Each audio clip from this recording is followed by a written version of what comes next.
y hoy vengo o me dieron la labor de hablar acerca de las indicaciones de remisión de pacientes con apnea obstructiva del sueño para un posible manejo quirúrgico. No tengo ningún conflicto de interés para dar esta charla. Entonces, digamos que para este tema lo primero que uno tendría que preguntarse es, ¿por qué cirugía? ¿Por qué cirugía en los trastornos respiratorios del sueño?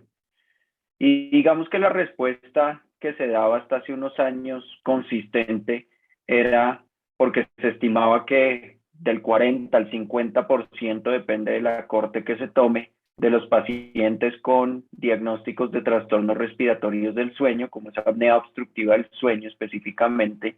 pues no se adaptaban o no toleraban de alguna manera la terapia de presión positiva fuera con CPAP o BiPAP,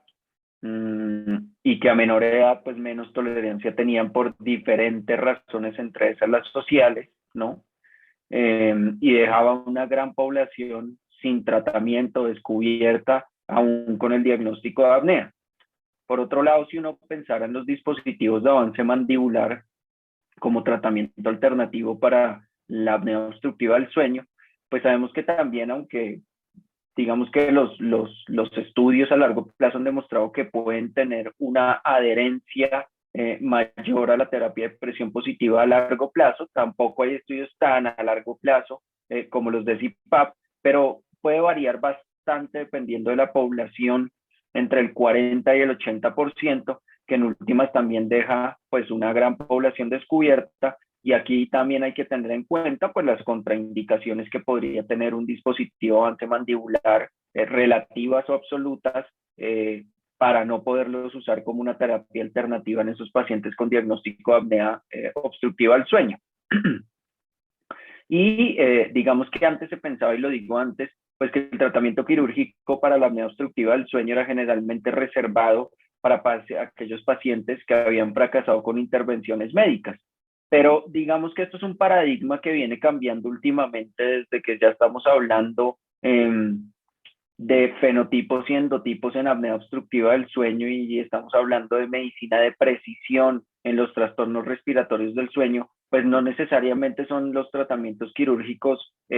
la segunda o tercera línea, o quedan reservados o relegados como tratamientos luego de que hayan fallado los otros tratamientos. Hoy en día, hablando de medicina precisión y de endotipos y fenotipos, pueden ser fácilmente los tratamientos de primera línea en pacientes bien seleccionados para manejo quirúrgico como primera opción de tratamiento. Entonces, digamos que eso es algo que ha venido cambiando bastante, y es algo que vale la pena discutir, y, perdón, y en lo que nos vamos a enfocar, teniendo en cuenta o basándonos en unas recomendaciones de las últimas guías de remisión para valoración quirúrgica de la Academia Americana de Medicina del Sueño, que salieron el año pasado en diciembre. Cuando uno habla de cirugía o de cualquier tratamiento, realmente hay algunos principios al tratar, principios básicos. El primero, pues, es no hacer daño, ¿no?, con ninguno de los tratamientos que nosotros vayamos a implementar. El segundo es tener el consentimiento del paciente, supremamente importante, ¿no? En cualquier tratamiento, sean las terapias de presión positiva, sean los dispositivos de avance mandibular, sean terapias no invasivas, tratamientos farmacológicos o tratamientos quirúrgicos. Y por otro lado, pues los tratamientos que le ofrezcamos a los pacientes eh, no deberían impedir otros tipos de tratamientos posteriores, y eso es algo que también siempre hay que tener en mente, sobre todo con los tratamientos quirúrgicos, que no vayamos a tener posteriores complicaciones que vayan a hacer que no podamos combinar terapias como son los dispositivos de avance mandibular o las terapias de presión positiva, en dado caso de que el tratamiento quirúrgico definitivamente falle como tratamiento para los trastornos respiratorios del sueño del paciente. Y hay algunos parámetros de elección de tratamientos, ¿no? Dentro de los cuales hay que tener en cuenta pues la severidad del trastorno, ¿no? No es lo mismo yo definir que voy a entrar a operar a un paciente con una apnea severa, obstructiva, con una importante desaturación, y como primera opción ofrecerle un manejo quirúrgico, aunque es algo que también podríamos discutir últimamente de acuerdo a la endotipificación y la fenotipificación en cuanto a los síntomas diurnos del paciente, ¿no? O sea, si es un paciente que tiene mucha somnolencia diurna y que además es conductor y que yo necesito asegurarme que el síntoma mejore y que tenga una adecuada adherencia y tratamiento, pues si yo quisiera medir objetivamente cómo van los parámetros de ese paciente, pues el tratamiento quirúrgico y en realidad ningún tratamiento que no fuera la presión positiva estaría indicado como primera opción de tratamiento. Las comorbilidades del paciente es supremamente importante, no porque los diferentes tratamientos a la presión positiva no hayan demostrado que disminuyan las cifras de tensión arterial o que mejoren la somnolencia, o en su caso, si vemos por el otro lado, tampoco que el CPAP haya demostrado una disminución significativa del riesgo cardiovascular a largo plazo, sino porque si tenemos una comorbilidad en la que el paciente es un paciente que tiene un altísimo riesgo cardiovascular de base, que además está usando medicamentos de antiagregación o anticoagulación, o tienen una comorbilidad pulmonar o cardíaca avanzada o no muy bien controlada, pues digamos que los riesgos quirúrgicos serían demasiado elevados para uno pensar que el tratamiento quirúrgico sería una opción en ese paciente en específico, ¿no? La edad del paciente también hay que tenerla en cuenta, obviamente después de cierta edad y con las comorbilidades asociadas que vienen con la edad, la posibilidad de un manejo quirúrgico es menor. Digamos que si uno ve las guías o ve la evidencia, no hay preestablecida una edad después de la cual uno no debería operar, pero pues hay que tener en cuenta en la valoración todo el resto de las comorbilidades que podría tener un paciente de edad avanzada, ¿no? Los lugares de obstrucción y la forma de la obstrucción más que los lugares en realidad es lo que últimamente demuestra más disminución del éxito quirúrgico en los pacientes. Y por supuesto, y como primera frase que debería estar, pues las preferencias del paciente, ¿no? Que es algo que tendrá que discutir cada uno de los médicos en la consulta de forma individual. Si el paciente, por más que tenga trastornos, un trastorno severo de la respiración, que tenga muchos síntomas diurnos o comorbilidades, si el paciente no desea el uso de la terapia de presión positiva, habrá que evaluar específicamente en ese paciente si está la opción o cabe la opción de algún tratamiento alternativo, sea cirugías, dispositivos de avance mandibular, terapias posicionales, o en última si el paciente definitivamente no desea ningún tipo de tratamiento. Pero esto es lo primero que hay que discutir con el paciente y saber si él está dispuesto o no a tratarse es supremamente importante como parte de la discusión y como parte de la adherencia que va a tener ese paciente a los tratamientos que vayamos a implementar.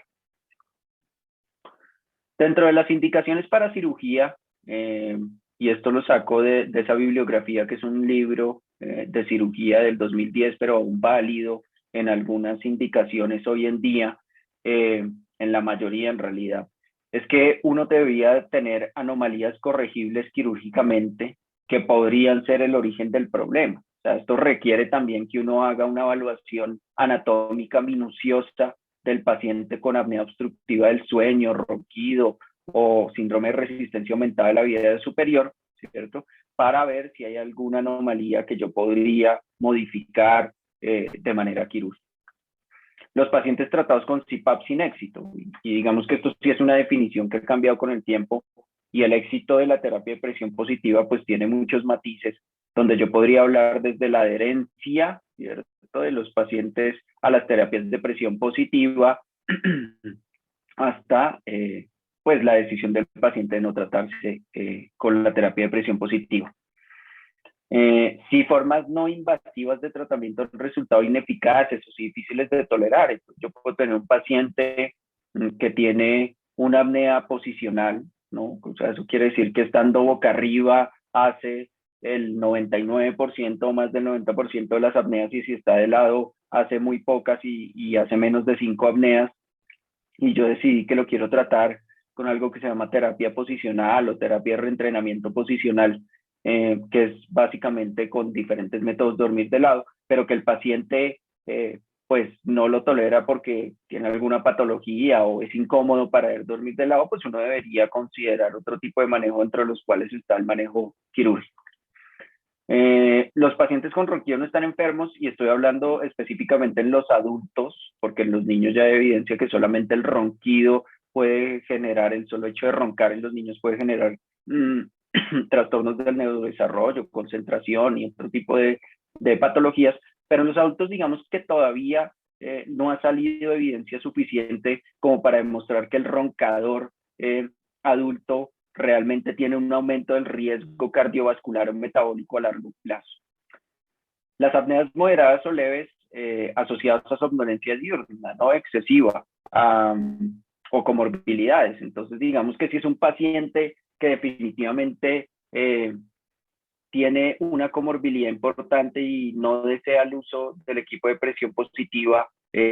o tiene mucha somnolencia excesiva diurna y no desea como tratamiento el uso de terapias de presión positiva en apneas moderadas o leves, pues uno podría considerar el manejo quirúrgico siempre y cuando encuentre uno una anomalía o algo que pueda corregir quirúrgicamente, como lo discutíamos en el primer punto.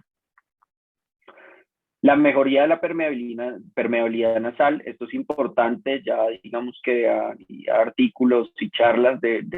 pues los artículos son de baja evidencia, como lo vamos a ver más adelante, pero que si yo hago un metaanálisis de esos artículos, de esos seguimientos, reportes de casos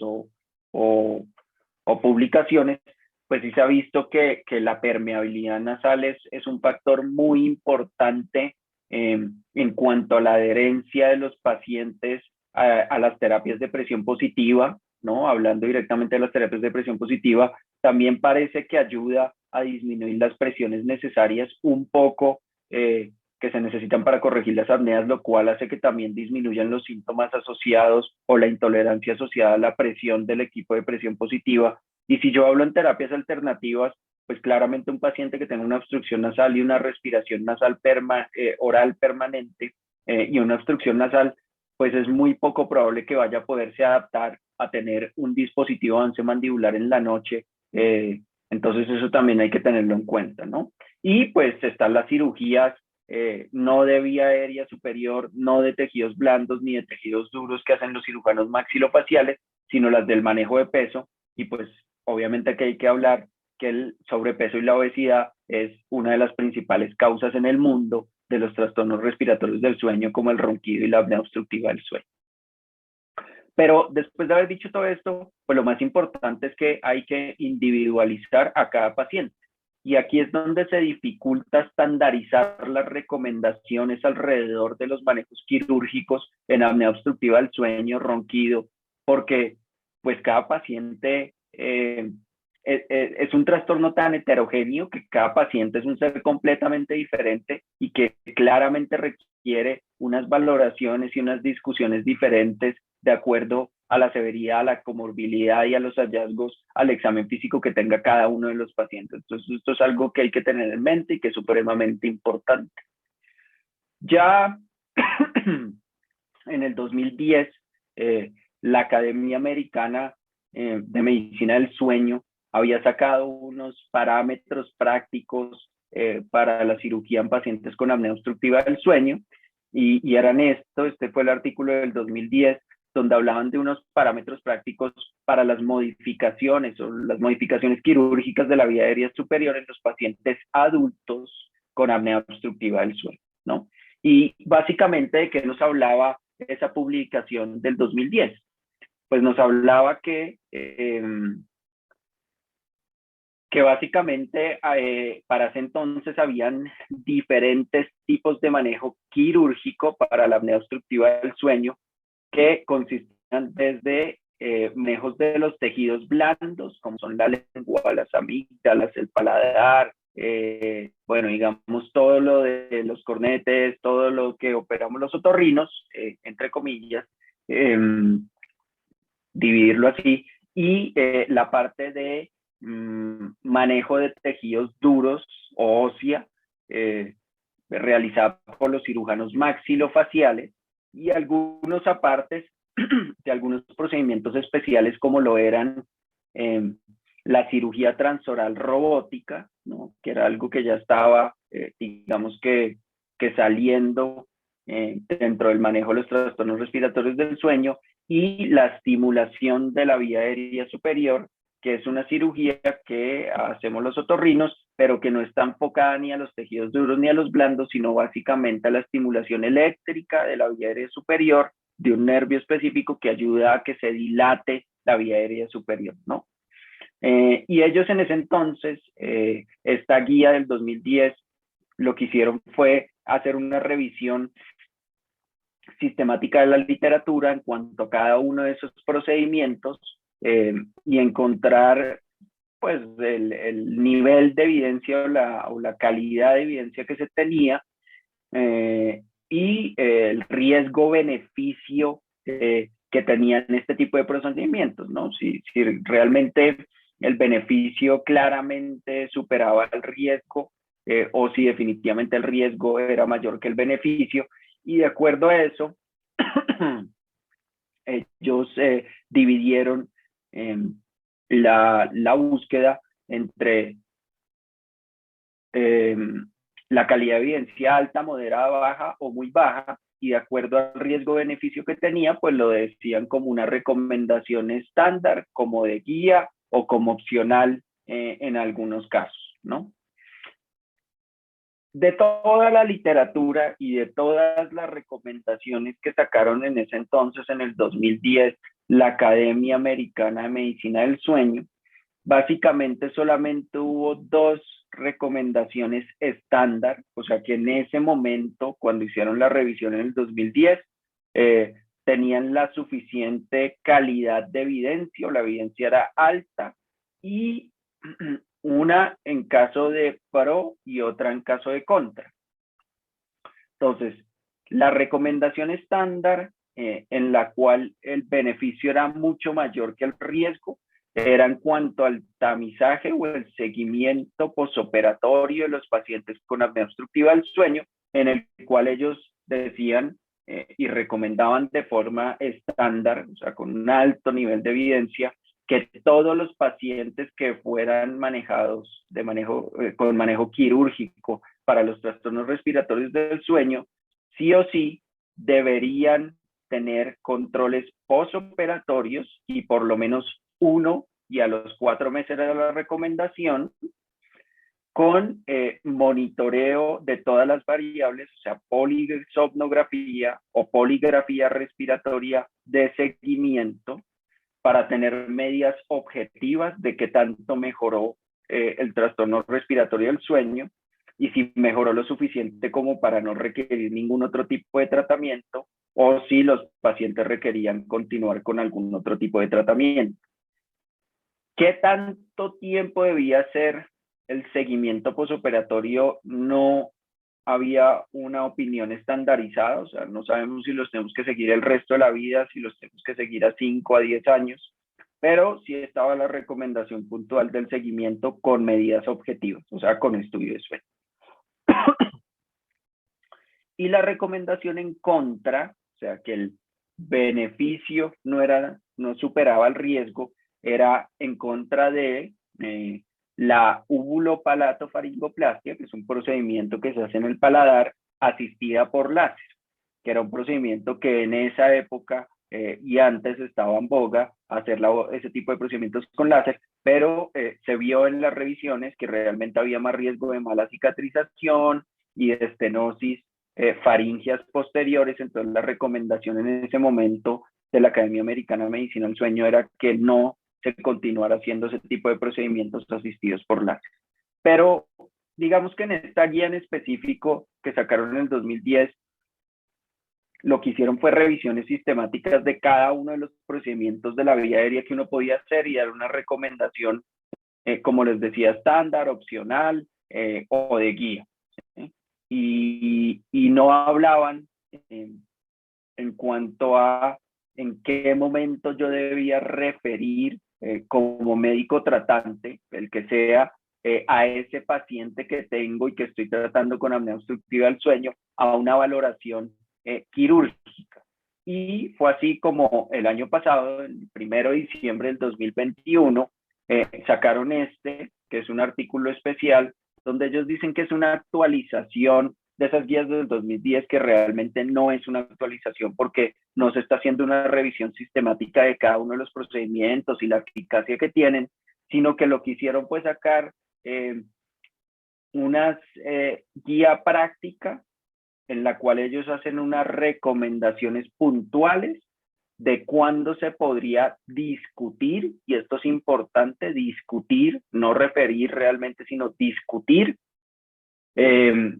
la referencia o la valoración de un paciente adulto con apnea obstructiva del sueño para posible manejo quirúrgico,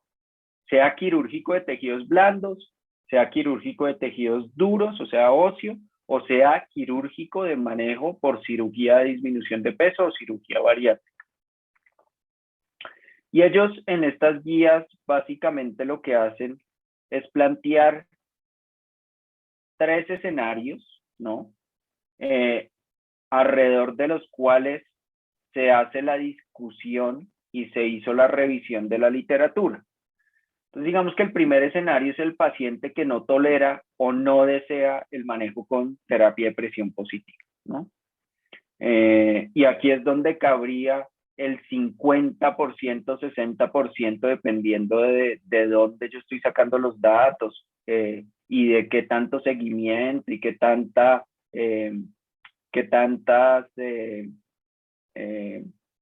que tanto las terapeutas están pendientes y los médicos están pendientes de tratar de adaptar de la mejor manera posible al paciente, puede variar bastante, pero va desde el paciente que ya le hemos iniciado la terapia de presión positiva y por diferentes razones no tolera el equipo, no lo usa de una manera adecuada por pobre tolerancia, o que de entrada se le diagnostica la apnea, se discute el diagnóstico con el paciente, se discuten las posibles complicaciones que podría tener el no tratar la apnea, y digamos que por X o Y razón se le ofrece como primera opción de tratamiento la terapia de presión positiva, y el paciente definitivamente, después de explicarle de qué se trata, no desea manejo con terapia de presión positiva. El otro escenario son los pacientes que presentan adherencia baja constante por efectos secundarios relacionados con la terapia de presión positiva. Y aquí viene otro subgrupo de pacientes que no es que no quieran ponerse el equipo o que no lo toleren, sino que tienen consistentemente en el seguimiento un bajo uso del equipo. Vuelvo, insisto, no porque no quieran usarlo, no porque no lo toleren, sino porque hay unos efectos secundarios relacionados con la presión del equipo. Entonces, esos efectos secundarios pueden ser desde resequedad nasal, oral, aerofagia, o sea, paso del aire hacia el estómago y que amanecen distendidos, con gases, eso genera dolor y molestia, o que la presión la sienten muy alta y definitivamente sienten que no pueden sacar el aire con el uso del equipo y se sienten ahogados, ¿cierto? Dentro de otros efectos secundarios, y que en este caso uno podría discutir el referir el paciente para valoración para encontrar posibles causas o del efecto secundario o alguna causa que podría ser corregible de manera quirúrgica en pro de disminuir las presiones del equipo de presión positiva del paciente, y de esa manera mejorar la adherencia del paciente. Y está el tercer escenario, donde están los pacientes con anormalidades obvias al examen físico, ¿cierto? Las cuales pueden ser manejadas de forma quirúrgica como primera línea de manejo de la apnea obstructiva del sueño. Entonces, aquí viene una parte importante, y es que pues ellos ponen obvias, pero realmente requeriría que el médico primario o el médico tratante de ese paciente supiera hacer un adecuado examen de la vía aérea superior para ver que hay anormalidades obvias, las cuales requieren una remisión para manejo quirúrgico como control de la apnea. O pues ya obviamente malformaciones craniofaciales que sean muy evidentes y que uno considere que pueden estar generando la obstrucción de esa vía aérea superior y de esa manera remitirlos a valoración o manejo por parte de cirugía maxilofacial o del médico que esté indicado. Y en esta guía no hicieron nada como la guía anterior que les mostré, donde hicieron una revisión de la literatura y tenían la recomendación de acuerdo al nivel de evidencia y de acuerdo al riesgo o beneficio, sino lo que hicieron fue dos tipos de recomendación. Una recomendación fuerte, ¿sí? Que quiere decir que ellos recomiendan, y lo que quiere decir eso es que casi todos los pacientes deberían tener este algoritmo o este curso de acción durante su diagnóstico y tratamiento de la apnea del sueño, ¿sí? Y otro que es condicional, que es que ellos sugieren. Y eso quiere decir que la mayoría de los pacientes, no todos, sino la mayoría, podrías darle esa opción, pero que la opción puede variar de paciente en paciente, de acuerdo a los antecedentes del paciente, las comorbilidades, los síntomas, las condiciones de base en cuanto al peso y a las preferencias del paciente. Vuelven y lo mencionan y sigue siendo, como les dije antes, creo que lo más importante de todo. En cuanto a la primera recomendación, pues salen, digamos que en cuanto a esos tres parámetros, pues salen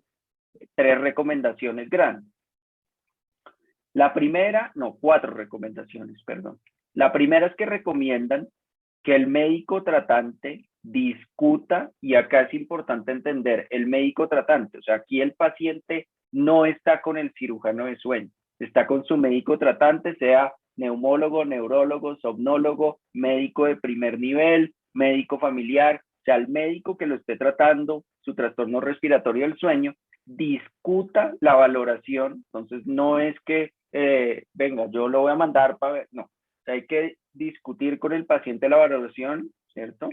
Por médico cirujano especialista en sueño, o sea, un otorrinolaringólogo formado en sueño, o un cirujano maxilofacial que tenga formación en sueño, o un cirujano bariatra, que eso ya es un caso aparte, ¿no? En pacientes con índices de masa corporal menores a 40, o sea, que están incluyendo pacientes con obesidad grado 2, ¿no? El límite es 40 en esta recomendación. Y apnea obstructiva del sueño, que no desean, como mencionábamos en las primeras partes, que no desean o no se adaptan a la terapia de presión positiva para evaluar posibles manejos alternos. Y esto sale después como una recomendación fuerte por parte de ellos, o sea, eso quiere decir que casi todos los pacientes todos los pacientes adultos con apnea obstructiva del sueño deberían tener esta discusión con su médico tratante.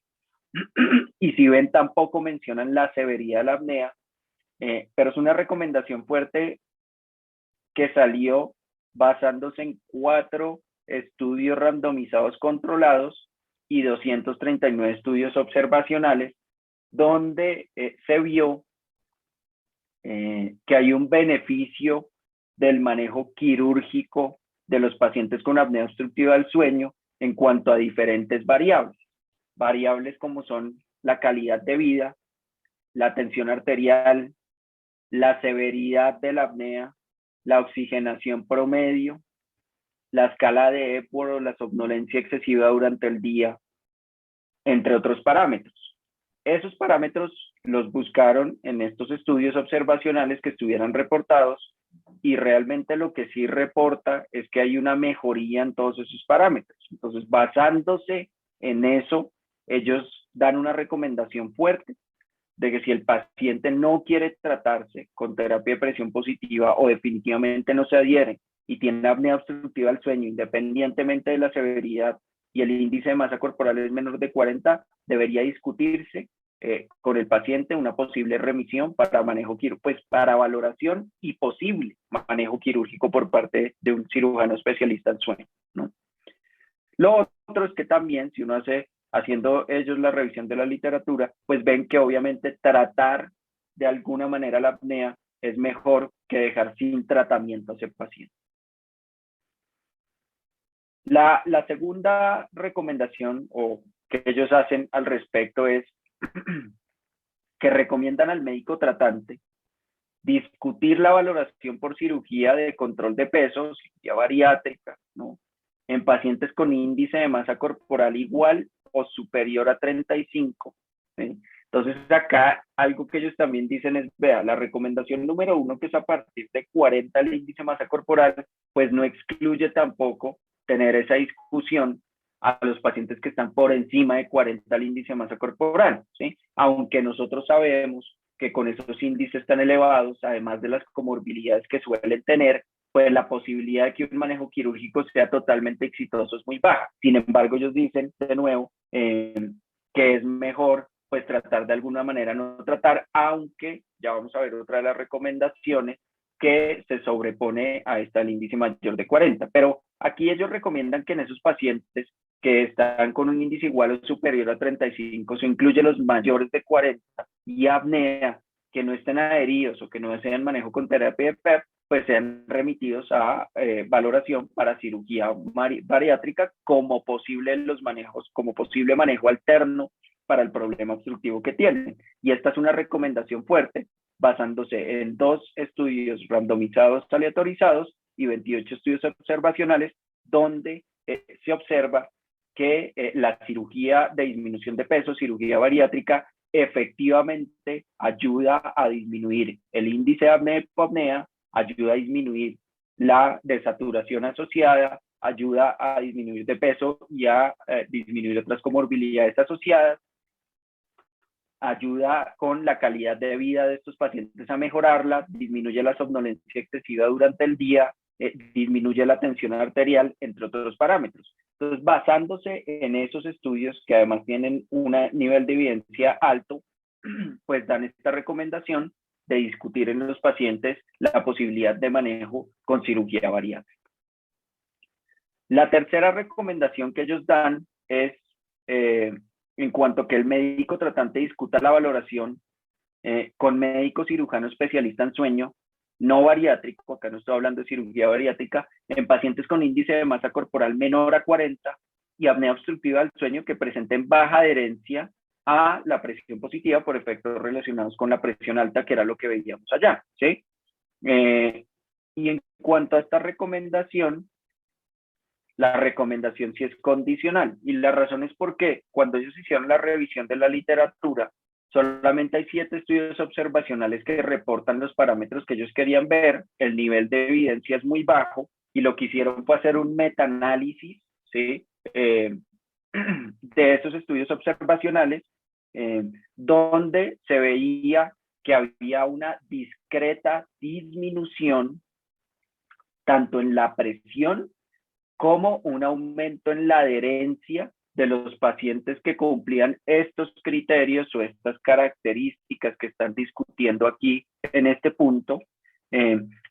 Entonces ellos lo dejaron como una recomendación condicional, básicamente por el nivel bajo de evidencia que hay, aunque sí hay estudios donde se demuestra que la cirugía de vía aérea superior puede ayudar a disminuir de una manera modesta las presiones con el CPAP y disminuir, digamos, los efectos secundarios relacionados a esas altas presiones, y de parte, por otro lado, ayudar a mejorar la adherencia de esos pacientes a las terapias de presión positiva. Y la cuarta recomendación que salió de esta guía es que ellos recomiendan al médico tratante ofrecer como primera línea de tratamiento las terapias de presión positiva, sea CPAP o BiPAP, en pacientes con anomalías anatómicas mayores y apnea obstructiva del sueño previo a valoración quirúrgica. Esto quiere decir que si yo tengo un paciente que ya le diagnostica apnea obstructiva del sueño y que yo al examen físico veo unas anomalías anatómicas que pueden estar generando la apnea en el paciente, llámese hipertrofia de amígdala, maloclusiones, problemas de crecimiento facial, mm, masas nasales, hipertrofia de cornetes, hipertrofia de la base de la lengua, pues yo igual debería ofrecerle al paciente como primera opción de tratamiento el CPAP o el BiPAP, o la terapia PAP que yo escoja, antes de mandarle una valoración quirúrgica, ¿sí? Y esta es una recomendación condicional basada en 2 estudios aleatorizados randomizados y 15 estudios observacionales de bajo nivel de evidencia, pero que ellos la ponen de esta manera porque pues el riesgo-beneficio de iniciar una terapia de presión positiva previo a cualquier procedimiento quirúrgico es un poco mayor que el no iniciarla, ¿sí? Y pues digamos que el riesgo de una terapia de presión positiva es nula o muy baja. Entonces tampoco me va a cambiar o me va a modificar o me va a impedir que ese paciente termine con un manejo quirúrgico y en algunos casos sí puede ayudarme a disminuir el riesgo cardiovascular y metabólico, bueno, cardiovascular y respiratorio en realidad, peri y posoperatorio. Entonces ellos dan esta recomendación como parte de esas, evaluando, digamos, esos factores, ¿no? Hay que tener en cuenta, y esto es supremamente importante, que son recomendaciones para la mayoría de los pacientes en la mayoría de los casos. Pero pues obviamente siempre vamos a tener casos y pacientes que no se van a acoplar a ninguna de estas recomendaciones y que es donde entra a jugar papel tanto el médico tratante como el médico cirujano tratante en dado caso de que sea remitido para tomar decisiones en conjunto con el paciente. Y la decisión del médico tratante de acuerdo a la evidencia, los recursos disponibles y los casos individuales. Entonces también hay que tener en cuenta que pues estas son guías de la Academia Americana de Medicina del Sueño. En Estados Unidos tienen todos los recursos disponibles en la mayoría de los lugares, ¿no? Y acá pues hay limitaciones de recursos que uno tiene que ser consciente de eso y ver si aplica o no para uno aquí en el país con los recursos que tenemos y en el caso individual que yo tengo. Y para darles un ejemplo de eso y de individualizar al paciente, que vuelvo, insisto, creo que están los 2 grandes mensajes de esta charla. Uno es individualizar al paciente y 2 es tener en cuenta la decisión del paciente para tomar decisiones en conjunto. Les traigo pues este caso, que era un paciente que tenía terapia de presión positiva, era un paciente delgado, ¿no? Que no toleraba la terapia de presión positiva, lo pasaron a un autocipap, no toleraba el autocipap y es más, el autocipap en ocasiones tenía presiones supremamente altas que le incomodaban y terminamos haciéndole una endoscopia, una somnoendoscopia. Me está corriendo el video.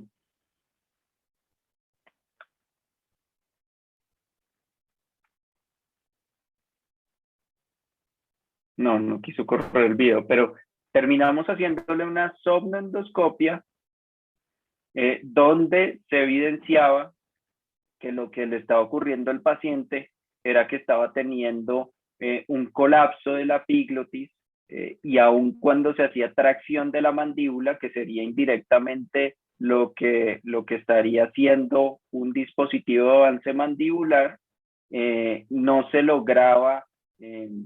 una adecuada apertura de la vía aérea con persistencia del colapso de la epiglotis y que cuando se liberaba esa protrusión mandibular, lo que ocurría básicamente era que tenía un colapso retropalatal. Entonces digamos que en este paciente, si uno pensara en ponerle un dispositivo avance mandibular como opción para la apnea del sueño, en vez del CPAP, pues tendría el inconveniente de la epiglotis, que también requeriría un manejo quirúrgico para poder pensar en un dispositivo avance mandibular. Entonces digamos que por eso es importante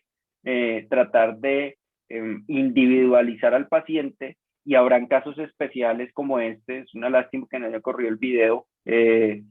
donde se podría evaluar un manejo conjunto, pero para poder llegar a ver ese problema que tenía el paciente, pues se requirió un manejo inter y multidisciplinario y terminar manejando al paciente de una manera más adecuada. Muchas gracias por la atención y yo quedo aquí para las preguntas y dudas que tengan.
Muy buenos días, mi nombre es Antonio Mesa Gaviria, soy neurólogo, neurofisiólogo.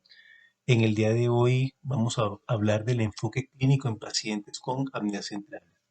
Ante todo, quiero agradecer la invitación por el simposio y espero que sea de sus expectativas esta charla que quiero presentarles en el día de hoy. Se hace con uno de los objetivos. Es muy frecuente que en la práctica clínica nos remitan a los neurólogos pacientes con apneas centrales para que le descartemos alguna patología neurológica. Quiero mostrar que las apneas centrales, a pesar que tienen un concepto, pues obviamente neurológico, tienen una frecuencia y la podemos ver en otras entidades, que va a ser el objetivo de la charla de hoy, presentarles cuáles son las entidades más frecuentes y hacia dónde tenemos que ir dirigido nuestro enfoque clínico. Nuevamente, muchas gracias y espero que se encuentren bastante bien. Bueno, son varias las apneas que ocurren durante el sueño. Una de ellas, pues, es la obstructiva, la que más frecuente observamos en nuestra consulta y donde hay una obstrucción prácticamente de la orofaringe y donde hay un esfuerzo ventilatorio por tratar de aumentar la resistencia que le ejerce esa obstrucción ocurrida a nivel de la vía aérea superior. Pero bueno, nos corresponde hablar de la apnea central, en este caso donde vamos a observar una ausencia de flujo a la vez con una disminución o también una ausencia de ese esfuerzo ventilatorio, pues reflejado en las bandas torácicas y abdominal, que ocurre durante el estudio polisonográfico asociado a una desaturación. Y estos eventos ocurren con un mínimo de 10 segundos. Prácticamente tanto las apneas centrales como las apneas obstructivas nos van a generar los mismos síntomas, tanto diurnos como nocturnos, como por ejemplo ronquidos, despertares con sensación de ahogo, boca seca, la cefalea matutina, la hipersomnia diurna, y es realmente bastante complejo establecer una diferencia clínica entre las dos apneas.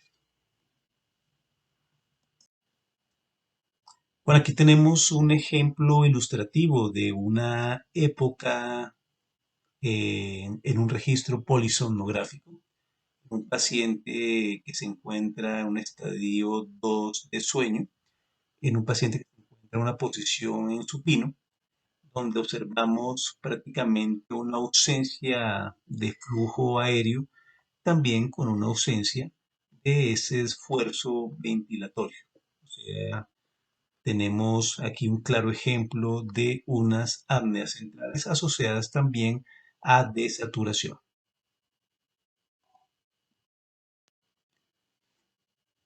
Bueno, la clasificación internacional de desórdenes del sueño ha identificado 6 formas clínicas de apneas centrales en el adulto. Digamos esto basado en criterios clínicos y polisomnográficos. Entonces tenemos las apneas centrales del sueño por respiración periódica de Cheyne-Stokes, las apneas centrales asociadas a condiciones médicas, las apneas centrales del sueño asociados a la respiración periódica en las grandes altitudes, las apneas centrales del sueño asociados a medicamentos o drogas, especialmente los opioides, como lo vamos a ver más adelante, apneas centrales del sueño idiopáticas como tal, y las apneas centrales del sueño que aparecen durante el tratamiento del síndrome de apneas y hipopneas obstructivas del sueño, o lo que también se ha denominado apneas complejas. Las apneas centrales son mucho más frecuentes en hombres que en mujeres, con una proporción del 7,8% y especialmente con una mayor prevalencia en adultos mayores. La falla cardíaca es la principal entidad que nos puede generar estas apneas centrales, con fracciones de eyecciones disminuidas o normales incluso, que observamos en estos pacientes. La fibrilación auricular y el hipotiroidismo en menor proporción también pueden ser grandes generadores de estas alteraciones o apneas centrales durante el sueño. Bueno, entonces, para entender un poquito sobre las apneas centrales y su curso clínico y su presentación como tal en los pacientes, vamos a hablar un poco de la fisiología de la respiración. Puede ser un poco compleja, pero vamos a tratar de simplificarlo para que podamos comprender cómo se generan este tipo de apneas. Bueno, estos son los sustratos anatómicos que van a participar durante la ventilación o la respiración cuando nos encontramos dormidos. Obviamente el cerebro comanda desde estructuras corticales sensitivas que van a mandar un control o aferencias hacia el tallo cerebral y parte medular, donde vamos a encontrar los núcleos que van a participar activamente durante este estado ventilatorio. Obviamente todo esto es comandado debido a que existen mecanorreceptores y quimiorreceptores que se encuentran a nivel del arco aórtico, a nivel de las arterias carotidias principalmente, y también en la parte broncopulmonar y músculos respiratorios. Y todo esto va a mandar información como tal a los núcleos que se encuentran en el tallo cerebral, pero basados también en las concentraciones principales de CO2.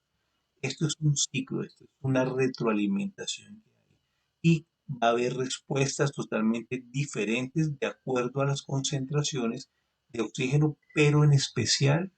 quiero dejar claro sobre las concentraciones de CO2.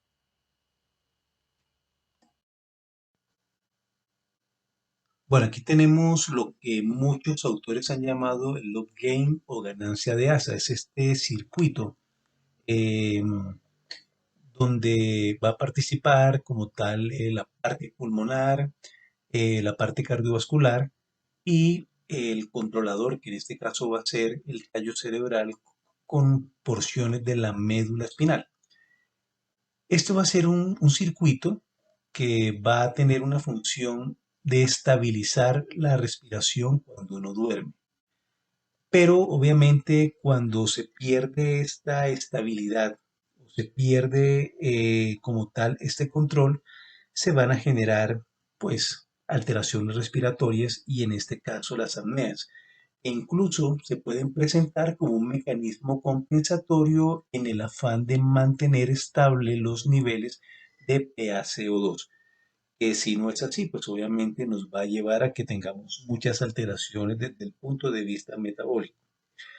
Digámoslo así que simplificando estos componentes está lo que es el órgano efector, lo que es compuesto como tal por los pulmones y algunas estructuras respiratorias donde se van a encontrar los mecanorreceptores, como unos sensores que van a llegar a la parte efectora, o sea, al comando neurológico para que, digamos, mantenga estable lo que es la conducta respiratoria. Y a su vez, este retraso circulatorio, pues conformado más que todo por el porciones del corazón hasta como tal de la parte de la asa aórtica y, y de las arterias carotidias, donde se van a encontrar los quimiorreceptores, que a su vez van a llevar, también van a reaccionar al aumento de CO2 y van a llevar obviamente esta información para que haya un comando adecuado de la respiración cuando uno está dormido. Digámoslo así que ese retardo circulatorio o retraso circulatorio, pues, digamos así, el tiempo en que dura la sangre pulmonar en alcanzar los quimiorreceptores y es inversamente proporcional al gasto cardíaco. Por lo tanto, digámoslo así, el retardo circulatorio es mayor en pacientes con fracción de eyección disminuida en el ventrículo izquierdo. El controlador, digamos, pues tiene ese grupo de neuronas que son responsables de la actividad rítmica de la respiración, que obviamente van a responder a los cambios químicos generados por la hipoxia y por la hipercapnia. Pero especial, quiero dejar claro aquí que la principal variable que tiene que regular es la concentración de CO2. O sea que el controlador responde a la respuesta ventilatoria del CO2. Bueno, pero ¿cómo se generarían estas apneas centrales si el patrón respiratorio periódico? Pues para eso tenemos que tener en cuenta lo que es el umbral apneico y la reserva de CO2. El objetivo de la ventilación es mantener la PaCO2 en niveles constantes. Si hay una disminución de esta, digámoslo así, o desciende por debajo de un valor umbral, por así llamarlo, el estímulo ventilatorio, digámoslo, va a cesar y va a generarnos una apnea, un cese de como tal de la ventilación. Y posteriormente la respiración se va a reanudar pues, como consecuencia de esa apnea. Y la PaCO2, digamos, se va a elevar a un valor superior a lo que establecido a este umbral apneico. Em, digamos así que como muestra aquí esta grafiquita, lo que es esa reserva de CO2, pues es la diferencia de la CO2 en eupnea o cuando uno respira en condiciones normales y el umbral apneico. Y las reservas de CO2 pues van a determinar la presencia de como tal las apneas. Si se me disminuyen estas reservas, el aumento en la ganancia del efector como del controlador me va a aumentar como tal la ventilación y por lo tanto voy a tener una hipercapnia. Y digamos así que estos pacientes, como tal que estos hipercápnicos que son crónicos, un discreto aumento, digámoslo así, en la ventilación va a ser suficiente para que la PaCO2 alcance el valor apneico y genere como tal una apnea central. Bueno, en términos generales, lo que queremos es mostrar que la ventilación va a tener como objetivo mantener esto, una apnea se va a generar para que se conserven muchísimo los niveles de la CO2 y obviamente va a responder a pues, a un aumento en la ventilación que puede ser bastante importante y a la vez nos va a barrer ese CO2 y por lo tanto se compensa nuevamente con la presencia de la apnea. El objetivo es mantener esa estabilidad ventilatoria. Obviamente eso nos va a llevar a una sintomatología propia de estas. Y en el paciente, por ejemplo, con falla cardíaca, pues como tenemos prolongado la parte pues, circulatoria, Estos quimiorreceptores que van a ser transportados pues, por la sangre, pues sencillamente van a llegar de manera retardada y por lo tanto las apneas que van a presentarse en estos pacientes que tienen falla cardíaca y seguramente con disminución en la fracción de eyección en el ventrículo izquierdo, pues nos va a generar unas apneas bastante prolongadas en el tiempo en que este gasto esté obviamente disminuido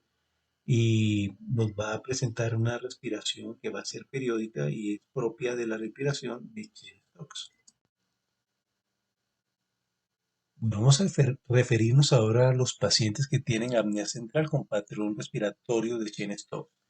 y pues tienen una alta prevalencia, especialmente en aquellos pacientes que tienen una disfunción ventricular izquierda.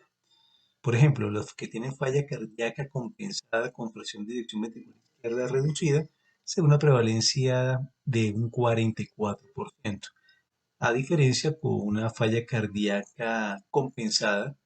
con una fracción de eyección ventricular izquierda conservada, pues una prevalencia del 27%. En anginas inestables o infartos se puede observar hasta un 60%, pero especialmente hay una presentación y hay que considerar la disfunción ventricular izquierda en estos pacientes que tienen apnea central con patrón respiratorio de Cheyne-Stokes.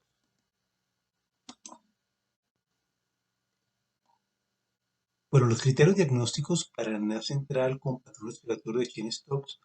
son pues que se deben presentar 3 o más episodios consecutivos de apneas centrales o hipopneas centrales separadas por un patrón increciendo y decreciendo con una duración del ciclo de al menos 40 segundos. Típicamente entre 45 a 90 segundos, o 2, 5 o más apneas centrales o hipopneas centrales por hora, con patrón en creciendo decreciendo, con un mínimo de 2 horas de monitoría.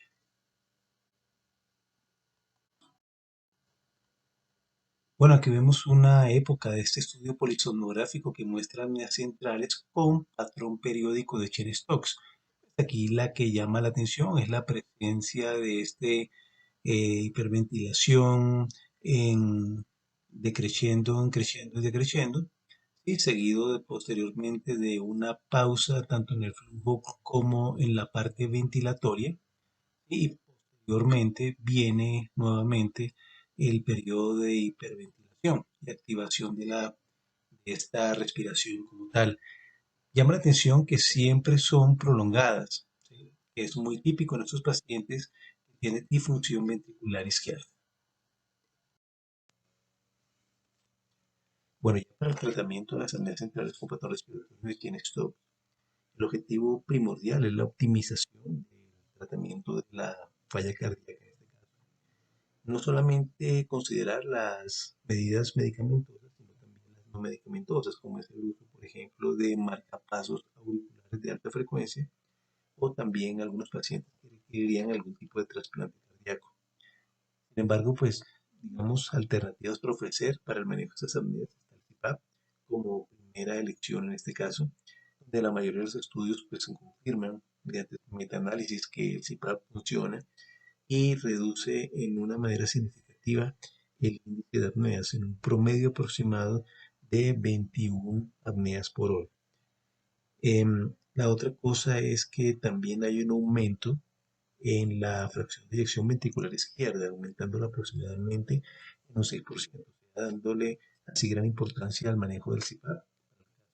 de estas apneas centrales.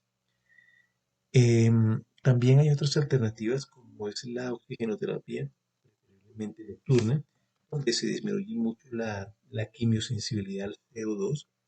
y aumento también de las presiones de CO2 a nivel intracerebral. También, digamos, hay estudios muestran que hay un aumento de la fracción de eyección ventricular izquierda aproximadamente en un 5%. Con respecto también hay otra alternativa que es la ventilación servoasistida, que es un sistema de doble presión, maneja una presión expiratoria y una ayuda inspiratoria. Digámoslo así, el objetivo es también estabilizar lo que es la ventilación en los pacientes que presentan estas apneas.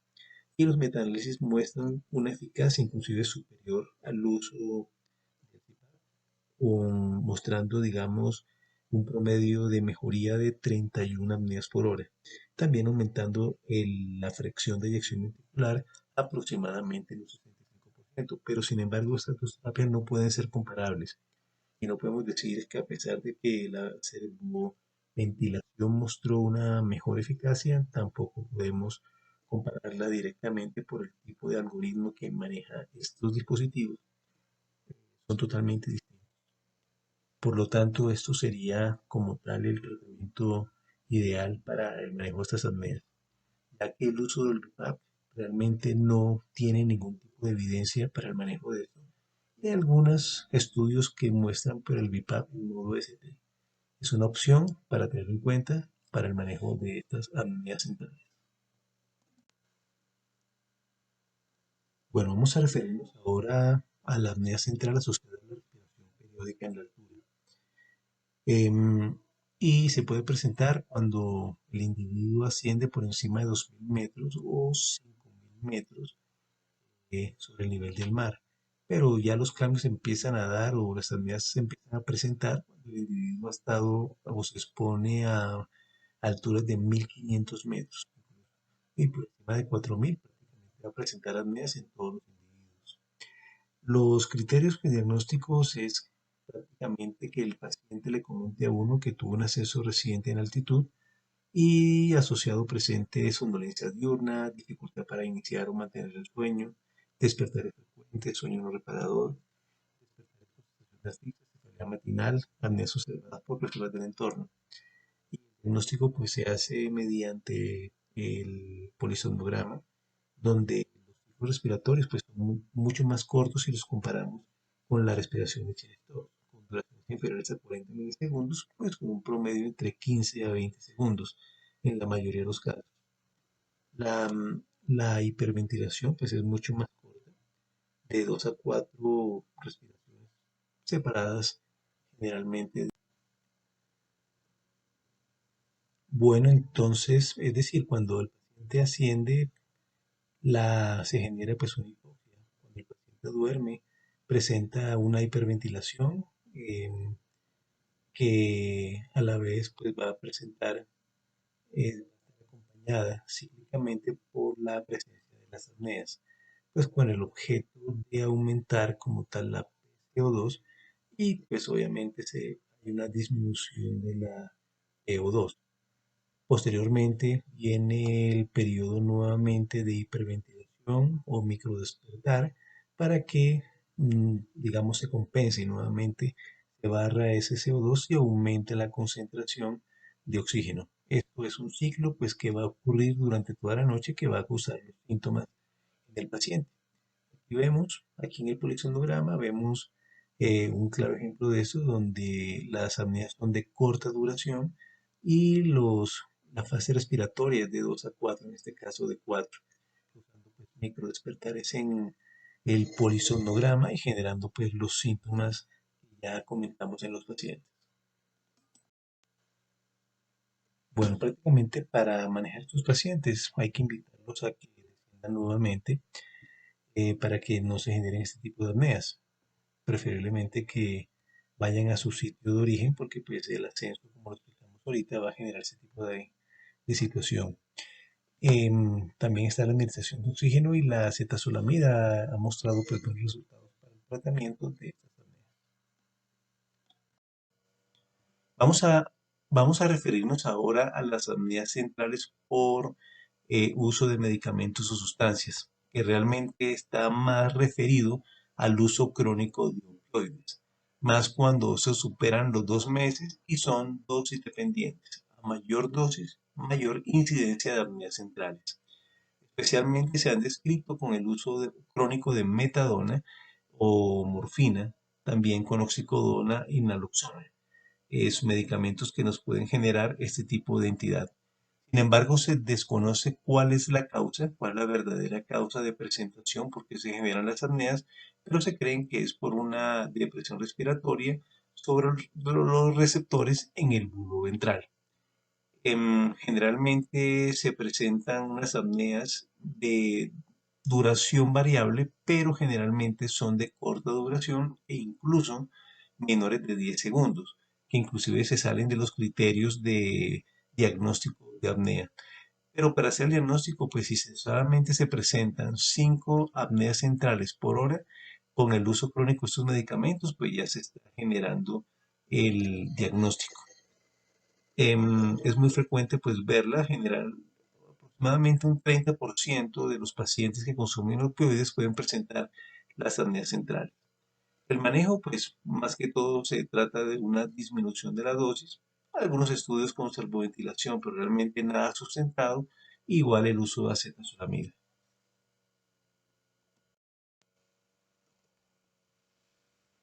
Tenemos también un grupo de apneas centrales emergentes por tratamiento con la terapia PAP, o también se han denominado apneas complejas, y son las que han sido, digamos, utilizadas este término para describir la aparición de apneas centrales en pacientes tratados con CPAP, ya sea por un SAOS o por unas apneas obstructivas. Realmente se desconoce su causa, pero tienen una prevalencia, algunos autores hablan de un 7 a 10%, otros hablan de un 5 a 20%. Y pues aparecen con una frecuencia de mayor o igual a 5 apneas centrales por hora, registradas en el estudio polisonográfico o registradas en la terapia PAP.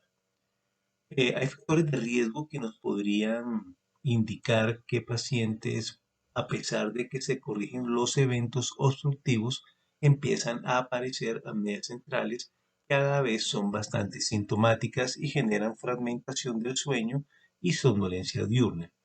Estos pacientes generalmente son pacientes mayores, predominan en el sexo masculino, también con IAH basal para apneas obstructivas bastante elevado, la presencia de enfermedad coronaria, presencia elevada de microdespertares y obviamente mayor fuga cuando estamos frente a la terapia PAP. A pesar de la corrección, a pesar de llegar a corregir aproximadamente en un 55 o 70%, hay un 25% que a pesar de que se tomen las medidas adecuadas siguen persistiendo. A esto se le han denominado apneas complejas y pueden, digámoslo, persistir en esta proporción y aparecer cuando se está realizando la terapia PAP. Por eso es indispensable clasificar bien estos pacientes,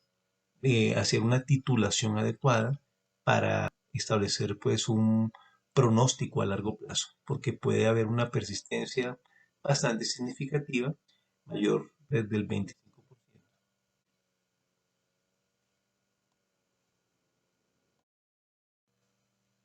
Bueno, y estas son otras alteraciones que nos podrían llegar a generar apneas centrales, ya por trastornos médicos como la hipertensión pulmonar idiopática, el EPOC, enfermedad pulmonar intersticial, cardiopatías hipertróficas, la falla cardíaca, la enfermedad renal crónica, hipotiroidismo, fibrilación auricular, desde el punto de vista neurológico después de una trombosis o un accidente cerebrovascular, y trastornos neuromusculares como la esclerosis lateral amiotrófica, la miastenia gravis y distrofias musculares.